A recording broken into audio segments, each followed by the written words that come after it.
করতেন।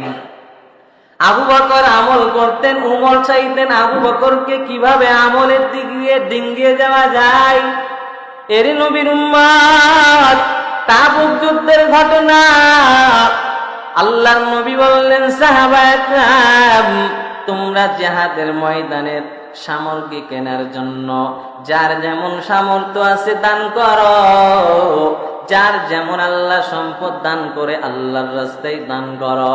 জিহাদের ময়দানে গেলে তলোয়ারের প্রয়োজন আছে, বিভিন্ন আসবাবপত্রের প্রয়োজন আছে। ও সাহাবায়ে কেরাম, মুসলমানদের বাইতুল মালে কোনো খাজানা নাই, তোমরা যার যার যতটুকু সামর্থ্য আছে দান করো। এবার উমরে ফারুক মনে মনে অনেক খুশি হয়ে গেলেন। ওমরে ফারুক কেমন সাহাবী! এই উমরে ফারুক কোন সময় আবু বকরকে আমলের দিক দিয়ে হারাইতে পারে নাই। আজকে উমরের দিলে বড় আনন্দ। এমন সময় রাসূলুল্লাহ জিহাদের ময়দানের জন্য সাহায্য চাইছে। আজকে আবু বকরের কাছে কিছুই নাই, আমি উমরের আলহামদুলিল্লাহ এখন দান করার মতো অনেক সম্পদ আমার আছে। আজকে মনে হয় আমি দান করিয়া আবু বকরকে হারিয়ে দিব। এর নবীর উম্মতের দল এইবার হযরত ওমর রাদিয়াল্লাহু তাআলা আনহু তার সমস্ত সম্পদকে দুই ভাগে ভাগ করলেন। কয় ভাগে? উমরে ফারুক দুই ভাগে ভাগ করার পর এক ভাগ সম্পদ আমার নবীকে দান করে দিলেন। এবার নবী বললেন, রে ওমর, তুমি তোমার ফ্যামিলির জন্য কিছু রাখছো নাকি সবগুলো দিয়ে দিছো বলো?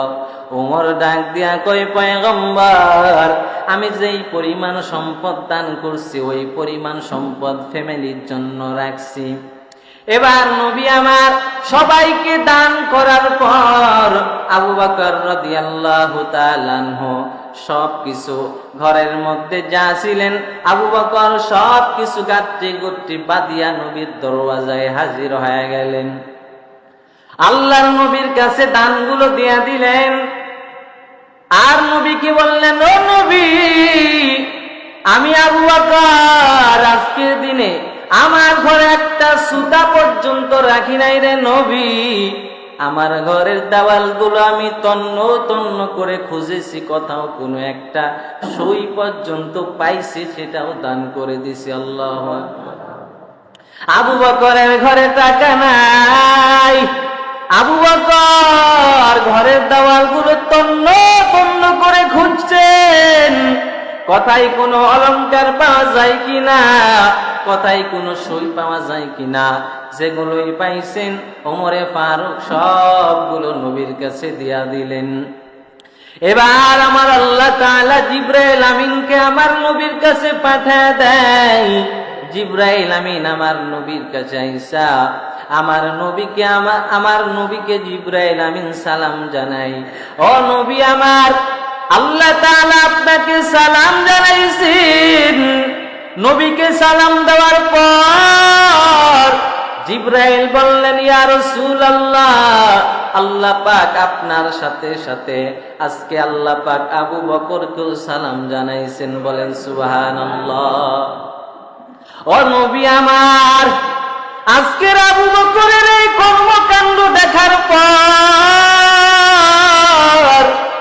আবু বকরের দানের উদারতা দেখার পর, ও নবীজি, আমার আল্লাহ খুশি হইয়া আবু বকরকেও সালাম জানাইছেন। আল্লাহু আকবার করেন। এরে নবীর উম্মতের দল এবার আবু বকরকে সালাম দেওয়ার পর নবী আমার জিবরাইলের দিকে তাকাইয়া দেখিন, ওদিকে আবু বকর নিজের গায়ের জামাটা খুলিয়া নবীরে দিয়া দেয়। নবী আমার গায়ের জামাটাও দিয়া দিলাম, গায়ের জামার প্রয়োজন নাই। আবু বকর একটা চটের বস্তা সেলাই করে জামা পরিধান করছেন। সুবহানাল্লাহ। গায়ের মধ্যে পোশাকটাও রাখে নাই, সেটাও দান করে দিয়েছেন। ওদিকে জিবরাইল আমিনের দিকে যখন নবীজি তাকাইছেন, নবীজি তাকাইয়া দেখেন জিবরাইল আমিন ফেরেশতাও চটের পোশাক পরেছেন। আল্লাহু আকবার। জিবরাইল আমিনের গায়ে যখন চটের পোশাক, এবার নবী আমার প্রশ্ন করলেন, ভাই জিবরাইল, তোমার গায়ে কেন চটের পোশাক? জিবরাইল বলেন, ইয়া রাসূলুল্লাহ, ইয়া হাবিবাল্লাহ, আজকে আবু বকরের কাজে আমার আল্লাহ এত খুশি হয়েছেন। আবু বকর যে চটের পোশাক পরেছে, আমার আল্লাহ আসমানের যত ফেরেশতা আছে সবাইকে চটের পোশাক পরিধান করার আদেশ করেছে। আবু বকরের কাজটা এত দামি হয়ে গেছে, আমার আল্লাহ আসমানের সব ফেরেশতাদেরকেও চটের পোশাক পরার আদেশ করলেন। ওমর যখন এই কাণ্ড দেখলেন, ওমর মনে মনে ভাবলেন, হায় রে আবু বকর, জীবনে কোনোদিন তোমারে আমলের দিক দিয়ে হারাইতে পারি নাই। ও আবু বকর, আমার মনের আশা মনে হয় আজকেও পূরণ হলো না। তোমার দানটা যদিও কম হয়, কিন্তু আমার আল্লাহ তোমার দানটা কবুল করেছে। এরে নবীর উম্মতের দল, আমি প্রায় সময় বলি, ধনী মানুষ 1 কোটি টাকা দান করলে যে সওয়াব পায়, গরিব মানুষ যদি ইখলাসের সাথে 1 টাকা দান করে সেও সেই পরিমাণ সওয়াব পায়।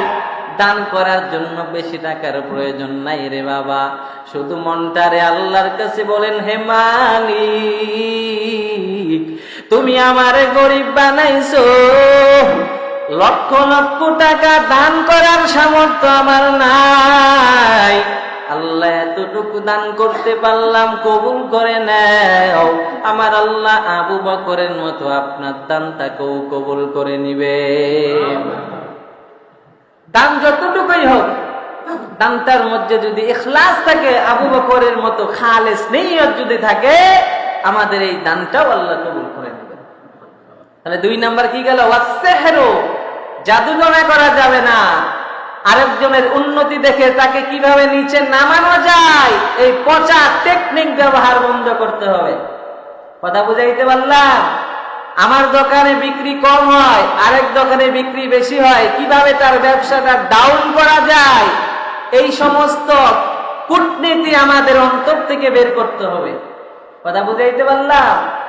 আমার পাশের ভাই 5 ওয়াক্ত নামাজ পড়ে, নামাজের সময় দোকান হোক, আমি দোকান খুলে বেশি লাভবান হতে পারবো, এই নিয়তে ব্যবসা করলে আমার ব্যবসা আরো ঠাডা পড়বে। কথা বলেন না কেন? এজন্য 2 নাম্বার ওয়াসসিহরু, জাদুটনা করা যাবে না।